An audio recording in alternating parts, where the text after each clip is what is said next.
Welcome. मैं doctor Subodh Kumar आज के इस लेक्चर में आपको व्यक्तिगत समस्या के बारे में बताऊंगा।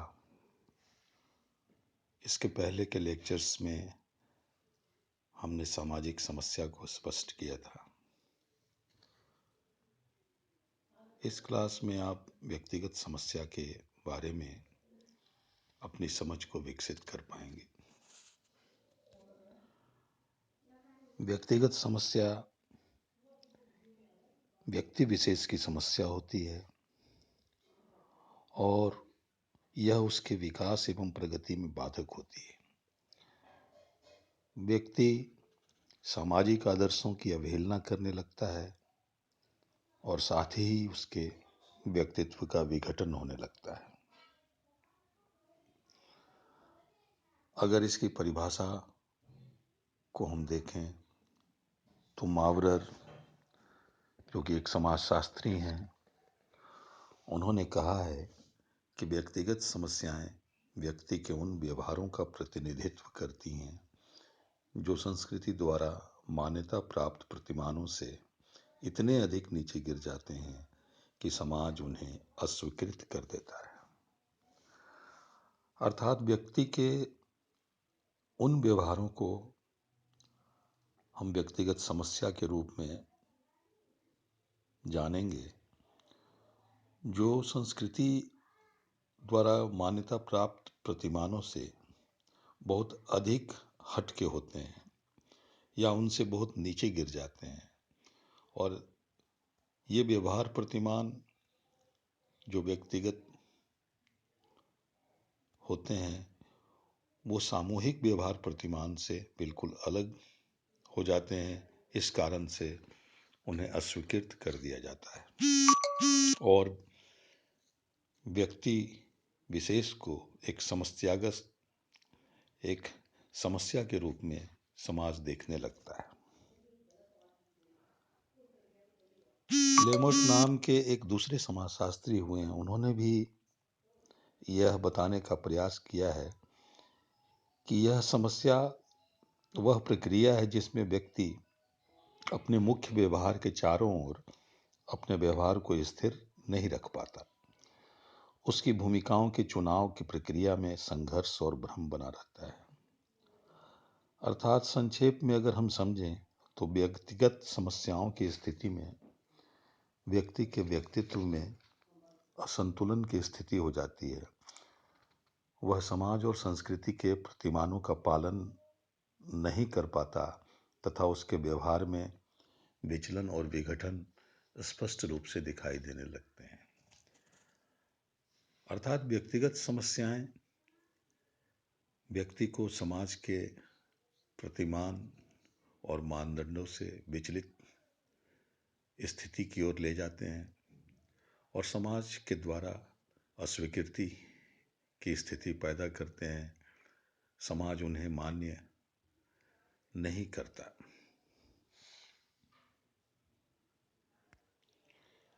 आगे अगर हम इसको और स्पष्ट रूप से समझने का प्रयास करें तो इसको हम सामाजिक समस्या से अलग करके कैसे देख सकते हैं।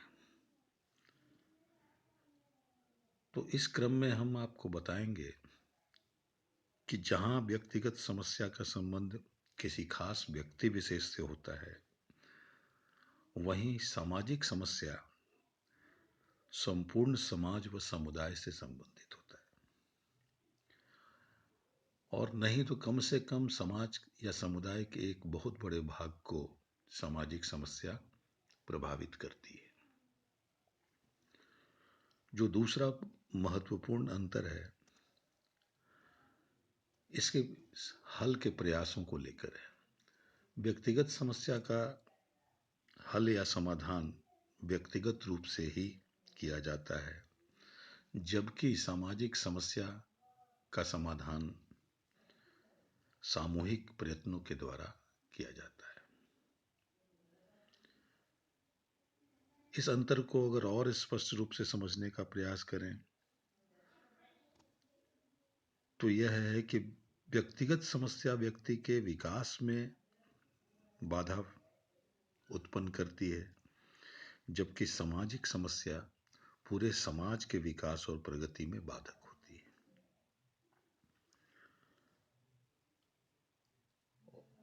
एक अंतर और ये है कि व्यक्तिगत समस्या के जन्म के लिए व्यक्ति स्वयं या कुछ व्यक्ति उत्तरदायी होते हैं और उसके परिणाम व्यक्ति विशेष को ही भुगतने होते हैं, जबकि सामाजिक समस्या को जन्म देने में समाज या समुदाय के कई लोगों का हाथ होता है और उसके परिणाम भी कई लोगों को भुगतने पड़ते हैं। आगे एक अंतर और है कि व्यक्तिगत समस्या की स्थिति में अपने उद्देश्यों एवं आवश्यकता की पूर्ति के लिए व्यक्ति समाज द्वारा अस्वीकृत साधनों का प्रयोग करता है, जबकि सामाजिक समस्या की स्थिति में समाज के अधिकांश व्यक्ति अनैतिक साधनों के द्वारा अपने उद्देश्यों व आवश्यकताओं की पूर्ति करने लगते हैं। अर्थात एक तरफ जहां व्यक्तिगत समस्या में व्यक्ति अस्वीकृत साधनों का प्रयोग करता है, वहीं सामाजिक समस्या में समाज के ज्यादातर लोग अनैतिक साधनों को अपनाने लगते हैं।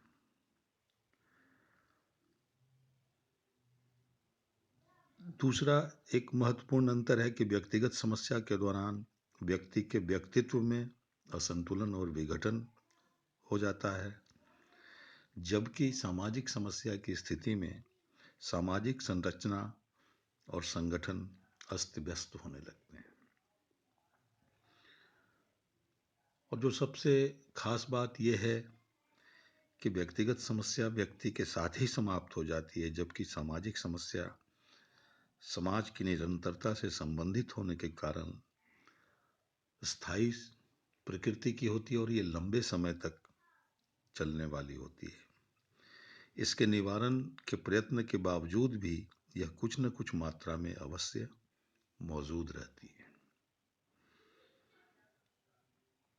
इसका मतलब ये नहीं कि व्यक्तिगत समस्या और सामाजिक समस्या दोनों बिल्कुल अलग अलग हैं। बहुत हद तक एक दूसरे से ये अंतर संबंधित भी हैं और एक दूसरे को प्रभावित भी करती हैं। कुछ ऐसी समस्याएं हैं जो व्यक्तिगत और सामाजिक दोनों हो सकती हैं। विशेषतः ऐसा तब होता है जब उनका संबंध व्यक्ति विशेष व समाज दोनों से ही होता है। व्यक्तिगत समस्या सामाजिक समस्याओं को तथा सामाजिक समस्या व्यक्तिगत समस्याओं को भी जन्म दे सकती है। इस प्रकार इस व्याख्यान में आपने बहुत अच्छी तरह से समझ लिया होगा कि व्यक्तिगत समस्या और सामाजिक समस्या की प्रकृति में अंतर है और इसके प्रभाव में भी अंतर है। एक में जहाँ व्यक्ति प्रभावित होता है और व्यक्ति को ही इसका समाधान ढूंढना पड़ता है, वहीं दूसरी ओर पूरा समाज इससे प्रभावित होता है और समाज को सामाजिक समस्या को दूर करने के लिए सामूहिक प्रयत्नों के साथ ही इसको दूर करने का प्रयास करना पड़ता है। तो आज के इस लेक्चर में व्यक्तिगत समस्या को हमने स्पष्ट किया, जो कि बहुत हद तक सामाजिक समस्या से अलग है, लेकिन ऐसा भी नहीं है कि यह सामाजिक समस्या से जुड़ा हुआ नहीं है। दोनों बहुत हद तक एक दूसरे से संबंधित भी हैं। धन्यवाद। Thank you.